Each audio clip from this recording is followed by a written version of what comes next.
शायद आपके पास भी हाथ और पैर हो, लेकिन अगर आप ये 3 चीजें नहीं जानते, नंबर 1 कि आप कौन हैं और आपकी क्या वैल्यू है, नंबर 2 आपके जीवन का उद्देश्य क्या है, और नंबर 3 अपने उद्देश्य को प्राप्त करने के बाद आपकी डेस्टिनी क्या है, तो आप एक बिना हाथ पैर के व्यक्ति से भी ज्यादा डिसेबल हैं। क्या आपने कभी सोचा है यदि आपके हाथ ना हो तो क्या होगा, और यदि आपके पैर भी ना हो तो आप जो जिंदगी जी रहे हैं क्या उसको इसी तरह जी पाएंगे? शायद नहीं। चाहे आपके पास दुनिया भर की दौलत या आपके पास तमाम ऐशो आराम क्यों ना हो, पर यदि आपके हाथ पैर ना हो तो दुनिया भर की दौलत भी आपको वो खुशियां नहीं दे पाएगी जो एक नॉर्मल इंसान को मिल सकती है। इसका मतलब ये निकलता है कि health is the biggest wealth. Health से बड़ा कोई धन नहीं है, कोई सुख नहीं है।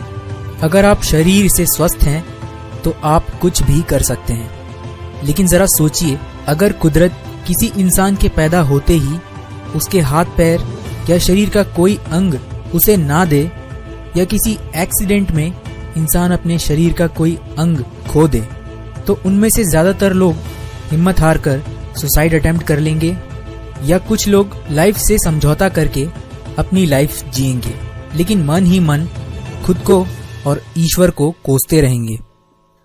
पर दोस्तों, आज मैं एक ऐसे इंसान की बात करने जा रहा हूं जिसने ना केवल अपने आप को ऐसी परिस्थितियों से निकाला, बल्कि शारीरिक रूप से संपूर्ण लोग जिनके पास दुनिया भर की दौलत है लेकिन फिर भी उनमें निराशा है, दुख है, ऐसे लोगों को उसने ऐसी अंधकार भरी लाइफ में जाकर रोशनी दिखाकर सही राह दिखाई है। मैं बात कर रहा हूं निकोलस वोइचिच की। निक का जन्म हुआ था 4 दिसंबर 1982 को मेलबर्न, ऑस्ट्रेलिया में। टेट्रा एमेलिया सिंड्रोम बीमारी के कारण मां के गर्भ में ही निक के हाथ पैरों का विकास नहीं हो पाया और जन्म के समय से ही उसने बिना हाथ पैर के एक बेबस अपाहिज जीवन जिया। अपने स्कूल के दिनों में निक ने शारीरिक रूप से संघर्ष तो किया ही, बल्कि स्कूल में उसके अपाहिज होने पर बाकी बच्चे उसका खूब मजाक उड़ाया करते थे, जिससे मेंटली और इमोशनली कोई भी बच्चा टूट जाता।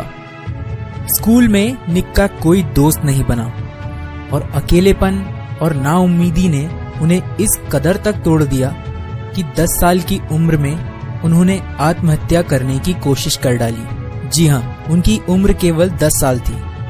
जिस उम्र में कोई भी इंसान दुनिया के बारे में सीखना शुरू करता है, उस उम्र में उन्होंने दुनिया के तमाम दुख और सितम देख लिए थे। लेकिन माता पिता और अपने भाई बहन के प्यार ने निक की हिम्मत टूटने नहीं दी और उन्हें आत्महत्या करने से रोक लिया। निक बाकी बच्चों की तुलना में काफी अलग थे, क्योंकि वो लगातार अपने जीवन को जीने के उद्देश्य ढूंढते रहते थे। उन्होंने खुद पर और अपने भगवान पर विश्वास करना शुरू किया और अपने जीवन को एक नई दिशा और सोच की ओर आगे बढ़ाया। उन्होंने अपनी कमजोरी को ही अपनी ताकत बनाने की सोची और 17 साल की उम्र में उन्होंने खुद का एक एनजीओ लाइफ विदाउट लिम्ब्स खोला और उस दिन से लेकर कभी पीछे मुड़कर नहीं देखा। निक दुनिया के सबसे अच्छे मोटिवेशनल स्पीकर्स में से एक हैं और उनके लाइफ के प्रति नजरिए को समझने की क्षमता ने लोगों के जीवन में जबरदस्त इफेक्ट किया है। 19 साल की उम्र में दिए गए अपने पहले भाषण से लेकर निक ने अब तक 40 से अधिक देशों की यात्रा कर ली है। एक पूरी तरह से स्वस्थ व्यक्ति भी शर्म से पानी पानी हो जाएगा यदि वो निक को स्विमिंग करते हुए देख ले। वो एक अच्छे स्विमर होने के अलावा एक अच्छे राइटर, म्यूजिशियन और पेंटर हैं। वो फुटबॉल खेलते हैं और स्काई डाइविंग और सर्फिंग भी करते हैं।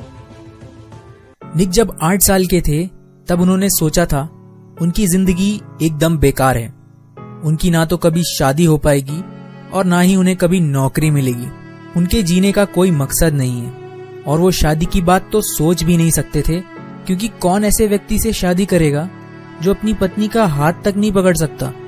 लेकिन बाद में उन्हें ये रियलाइज हुआ कि उनका यह सोचना गलत था कि वो किसी काम के नहीं है या उनका कोई मोल नहीं है।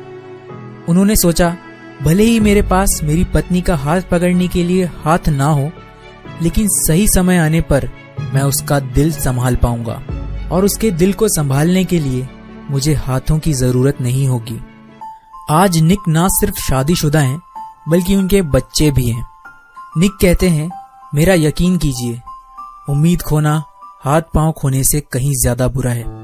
जिंदगी से मिली हर चीज को खुले मन से स्वीकार कर लेना चाहिए, फिर चाहे वो मुश्किलें ही क्यों ना हो, क्योंकि मुश्किलें ही वो सीढ़ियां हैं जिन पर चढ़कर हमें अपने जीवन में कामयाबी और खुशियां मिलेंगी। मैं आपको इस बात को एक्सेप्ट करने के लिए मोटिवेट करूं तो हो सकता है अभी आपको कोई रास्ता ना दिखाई पड़े, लेकिन इसका मतलब ये नहीं है कि वहां रास्ता है ही नहीं। रास्ता है, बस अपने उम्मीद के दिए को बुझने ना दें। आपको रास्ता जरूर मिलेगा।